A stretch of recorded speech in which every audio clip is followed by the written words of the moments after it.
June 1st, Daily Devotional from the Heart by Ellen G. White. Jesus is God. And the Word became flesh and dwelt among us. We beheld His glory. The glory is of the only begotten of the Father, full of grace and truth. John chapter 1, verse 14.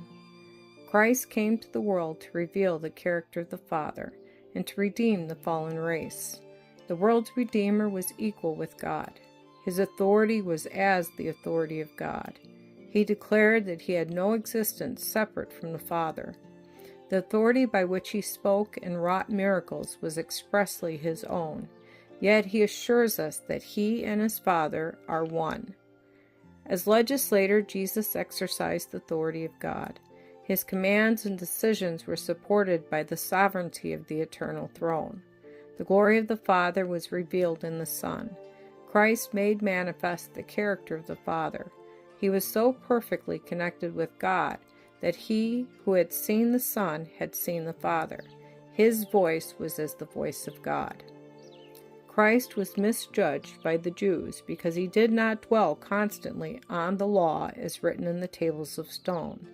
He invited men and women to learn of him, for he was a living representation of the law of God.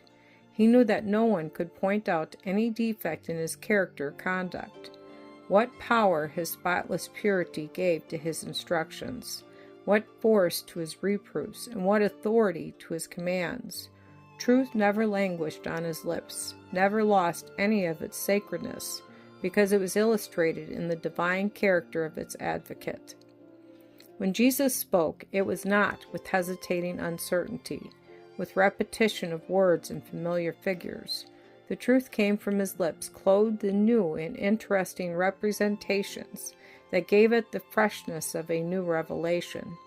His voice was never pitched to an unnatural key, and his words came with an earnestness and assurance appropriate to their importance and to the momentous consequences involved in their reception or rejection.